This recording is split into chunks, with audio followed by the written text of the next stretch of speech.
प्यारे दिल्ली वासियों, आपको सबको सशक्त नमन।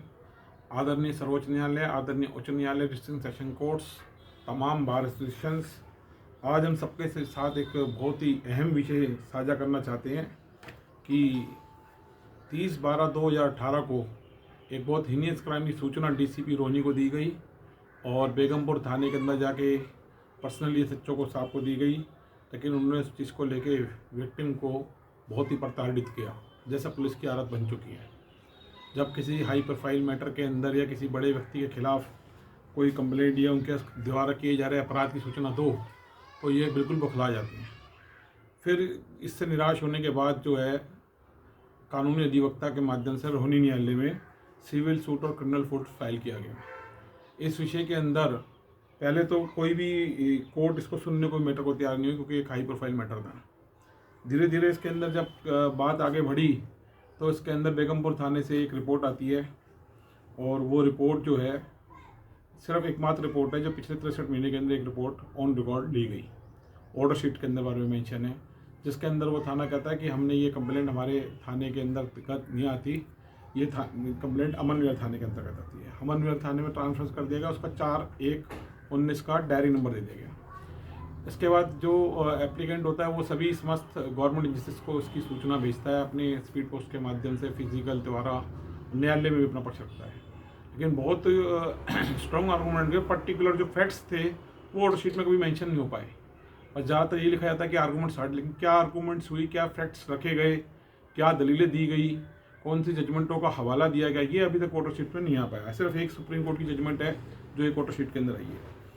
तो साथियों, मैं बताना चाहता हूँ कि जब पुलिस लगातार इस विषय के अंदर, फिर ये मैटर 101 नंबर कोर्ट से 109 नंबर पे ट्रांसफ़र हुआ, वहाँ 9/1/19 का एक ऑर्डर जो है आज तक कंप्लाइंस नहीं हुआ, 14/2/19, 17/3/20, 22/4/22, 16/7/22, 24/9/22। इससे निराश होकर जब पुलिस विलफुली डिसओबे कोर्ट के ऑर्डर कर रही थी तो पीड़ित ने जो है न्यायालय को और अदर गवर्नमेंट एजेंसीज को ईमेल किया और डीजे ऑफिस नॉर्थ वेस्ट रोनी के अंदर डायरी करा के 4273 नंबर डायरी नंबर 16/11/23 को एक जो है एप्लीकेशन फाइल करी, जिसके अंदर उन्होंने कोर्ट के सामने पक्ष रखा है कि विलफुल डिविजन ऑर्डर कोर्ट कर रही है और एक्यूज को फ़ायदा पहुंचा रही है। आज तक पुलिस ने एक सिंगल जिस एक्यूज के खिलाफ एलिगेशंस हैं और उसने जो अपराध किए हैं वो पुलिस कर्मियों के डीसीपी लेवल तक के अधिकारियों को सेवल गवर्नेंसी के मौजूदगी में किए हैं। 5000 से ज़्यादा आदमी उस जगह मौजूद थे, कैमरे लगे हुए थे, सीसीटीवी फुटेज लगी थी, उसके बावजूद आज तक उनके स्टेटमेंट रिकॉर्ड नहीं किए गए, ना ही पुलिस से वो एविडेंस कलेक्ट करे गए जो कैमरे की फुटेज के नीचे जो ये अपराध हो रहे थे। कोई रिपोर्ट उन्होंने आज तक इस तरह की दी नहीं कि इसके ऊपर जो एलिगेशन उसने अपनी अधिवक्ता के माध्यम से और कंप्लेंट के अंदर जो मेंशन करे थे उस पर क्या कार्रवाई पुलिस ने करी। पुलिस सिर्फ यही खेल खेलती रही कि ये हमारी जुडिक्शन में, जबकि दोनों ही थानों की जुडिक्शन के अंदर ये अपराध हुआ, इसके अलावा और भी थाने की जुडिक्शन में ये अपराध हुआ, कई तरह के अपराध हुए। लेकिन पुलिस का बस यही होता है कि जब हाई प्रोफाइल मैटर होता है, कोई सामने बड़ा आदमी होता है तो वो इसके अंदर करते ही हैं। जबकि 283 आईपीसी की कम से कम लगभग लाख एफआईआर पिछले 10 साल में दर्ज हुई होंगी, जिसके अंदर पुलिस ने खुद कॉग्निजेंस लिया। 188 आईपीसी की एफआईआर है जिसमें पुलिस कंप्लेंट होती है, ऐसी भी लाख एफआईआर इसी के अंदर है। इसी के अलावा आर्म एक्ट्री जिसमें बटनदार चाकू दिखाते हैं, इसके अलावा शराब, लिक्वर 33 एक्साइज एक्ट की, इस तरह की कई एफआईआर पुलिस खुद कंप्लेनेंट बनती है जब उसके जानकारी में कोई अपराध आता है और वो उसको काम करने से मना करते हैं, अपराध को रोकने के लिए कहते हैं, लेकिन वो जब वो पुलिस की बात नहीं मानता तो पुलिस केस दर्ज कर देती है इसके ऊपर। ऐसी 1 लाख से ऊपर एफआईआर हुई है। ये भी एक अनदर स्कैम है जो कि हमने अलग वीडियो के अंदर बताएंगे कि कैसे 214 नंबर 105 नंबर के इवनिंग कोर्ट के अंदर ये स्कैम चल रहा था। इसके बारे में अलग वीडियो के अंदर आपको जानकारी देंगे। जब न्यायालय के अंदर उन्होंने बार बार पक्ष रखा तो उसके अंदर लगातार हियरिंग चलती रही और इसके बाद जो है जब ये रखा गया तो 9/11/23 की हियरिंग के बाद फिर 15/3/24 की एक हियरिंग रखी गई और 15/3/24 को भी ये बात बोल दी गई थी जज साहब ने कि वो इस हियरिंग के ऊपर ऑर्डर पास करेंगे इस वाली एप्लीकेशन पे विलफुल डिसीजन। लेकिन कंसर्न कोर्ट ने कोई ऑर्डर इसके ऊपर पास नहीं किया, ना कोई सुनवाई करी, जबकि एप्लीकेंट ने उसको ईमेल के द्वारा उस कोर्ट की साइट पे भी भेजा और रीडर साहब को भी व्हाट्सएप किया, एप्लीकेशन की पीडीएफ बना के व्हाट्सएप करी और बार बार रिक्वेस्ट करी कि कोर्ट के सामने इस एप्लीकेशन के अंदर जो साहब ने बोला हुआ इसको पुटअप किया जाए। लेकिन इसके ऊपर जज साहब ने कोई ऑर्डर पास नहीं किया। उल्टा पुलिस की तरफ से एक रिपोर्ट आ गई कि जज साहब ने अपने ऑर्डर में क्या लिखा 15 दिन को, applicant in person It appears from the record that status report has already been received from PS Amara on 24/9/22। अब 24/9/22 का ये कोर्ट कहती है कि इनके पास एक ट्रांसफर होता है फाइल को देखने से कि एक रिपोर्ट ऑलरेडी 24/9/22 की इनके पास फाइल है। कंप्लेनेंट ने बोला कि भाई वो उसके अंदर कुछ नहीं बोला, वो अपनी आर्गूमेंट से तैयार। उसने बात बहुत क्लियर बोली कि एसएचओ को और इनके डीसीपी को बुलाया जाए, क्योंकि मैंने इसकी सूचना व्हाट्सएप द्वारा 30/12/18 को सीबीआई के डायरेक्टर को भी दे रखी है और डीसीपी रोहिणी के व्हाट्सएप पे दे रखी है और उन्होंने सीन कर रखे हैं।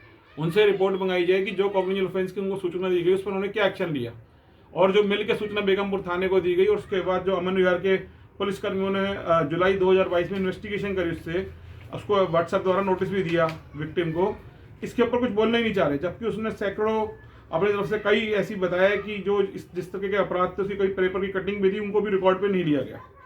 और एक अमेजॉन कंपनी का केस था 153 तक का भी इसके अंदर था कि राजद्रोह केस भी उन्होंने उस केस पर ऑफेंस के रिगार्डिंग दिया गया। और मैं 16/7/22 को ऑर्डर को पढ़ के बताता हूँ।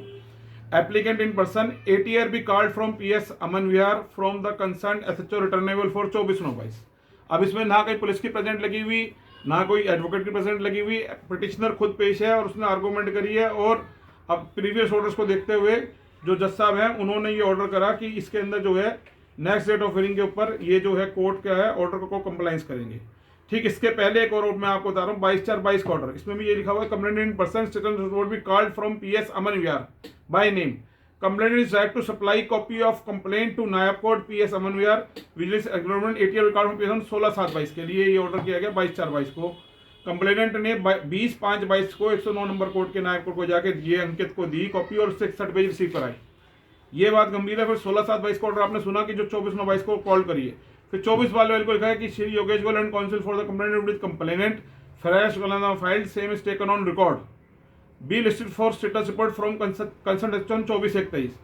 यहाँ भी ये बात बोली गई कि 24/9/22 को ना तो पुलिस की कोई प्रेजेंस है ना कोई स्टेटस रिपोर्ट का जिक्र है, क्योंकि वहाँ पर कोई पुलिस अधिकारी था ही नहीं।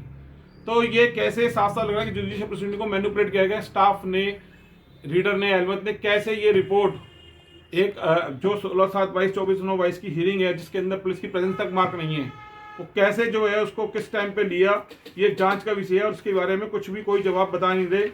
और ये एक बहुत गंभीर विषय है कि इसके ऊपर जिस तरीके का 2 MM कोर्ट से हमारी जानकारी में बात आई है। जब हमने इस बात को आगे फॉरवर्ड किया तो पता चला कि 2 MM कोर्ट में इस तरीके से हो रहा है कि पुलिस एक्यूज पुलिस ऑफिसर्स को और बड़े नेक्सस के लोगों को, हाई प्रोफाइल लोगों को बचाने के लिए ऐसा कर रही है कि प्रॉपर कोर्ट की हियरिंग को डिले करने के लिए और जुडिशियल को मैनिपुलेट करने के लिए और MM को अंधेरे में रखने के लिए इस तरीके से कोर्ट स्टाफ क्या करता है कि अदर डेट्स के ऊपर किसी भी समय कोई कॉपी ले लेता स्टेटस रिपोर्ट की और वो जो है शो नहीं की जाती। तो ये एक अपराध है, इससे जानबूझ के डिले करना जुडिशियल प्रोसीडिंग को। जहां हमारे देश की अंदर 5 करोड़ केस लंबित हैं, उसका एक मुख्य कारण ये है कि जो कोर्ट स्टाफ का नेक्सस, नायब कोर्ट्स का नेक्सस चलता है, ये एक बहुत बड़ा गहन विषय है। मैं आपके साथ साझा कर रहा हूँ। और एक और कोर्ट के अंदर ही रोहिणी न्यायालय के अंदर ये पाया गया, 4 पेज की रिपोर्ट आई और 1 पेज की रिपोर्ट सप्लाई गई कंप्लेनेंट को, और कंप्लेनेंट ने वो 1 पेज की रिपोर्ट तत्काल उस कोर्ट की ईमेल पे ID पे कर दी कि ये बताते हुए कि पहले भी 3-4 बार ऐसा हो चुका है कि थाने से रिपोर्ट आती है, हियरिंग के टाइम पे मिलती नहीं है, IO थाने के अंदर होता नहीं है। इवन जज साहब ने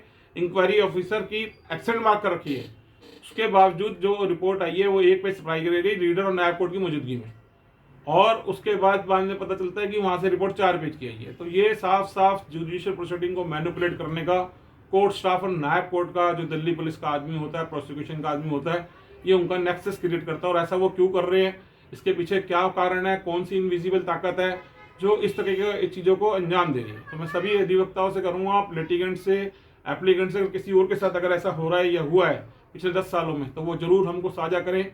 हमारा ये मोबाइल नंबर इसके अंदर भी कमेंट बॉक्स में रहेगा 9211566938 92-115-66-938। तो आप व्हाट्सएप या SMS करके हमें बता सकते हैं, ताकि हम जल्दी इस विषय के अंदर जांच की मांग करेंगे ऑनरेबल हाई कोर्ट दिल्ली की सुपरविजन के अंदर कि ये इनकी जांच करी जाए कि ये किस तरीके से ये अपराध चल रहा है और ये इसका कारण क्या होता है, कौन करता है, कैसे करता है, और MM इसके अंदर कोई एक्शन नहीं लेता। कि अगर जुडिशियल हियरिंग के बाद कोई रिपोर्ट ली जाती है तो उसकी कोई वैल्यू नहीं है और 2-2 साल तक वो रिपोर्ट छुपा रखी है। 24/9/22 का इसमें लिखा हुआ है कि कोई रिपोर्ट है, कौन सी डेट की रिपोर्ट है, क्या रिपोर्ट है, और उसका जिक्र कब किया है कोर्ट ने 15/3/24 को अपने ऑर्डर के अंदर। कितनी गंभीर बात है कि 18 महीने के बाद एक स्टेटस रिपोर्ट फाइल के अंदर आती है अचानक और जिक्र कोर्ट कर रही है, और उसके बाद जज साहब का ट्रांसफर हो जाता है। 5-7 दिन के बाद फिर जज साहब का ट्रांसफर हो जाता है 1 हफ्ते के अंदर। तो ये बहुत गंभीर विषय है कि 18 महीने तक ये रिपोर्ट छुपा के और दबा के रखी हुई थी, और ये साथ साथ जुडिशियल प्रोसीडिंग मैनिपुलेट करने का, कोर्ट के केसेस को डिले करने का, ये टैक्स पेयर के पैसे को वेस्ट करने का मुद्दा है। मुझे नहीं पता समझ में आता है कि कंसर्न एवं कोर्ट्स और इसके ऊपर क्यों साइलेंट है। मैं चाहूँगा कि इसके ऊपर सभी लोग अपने विचार साझा करें।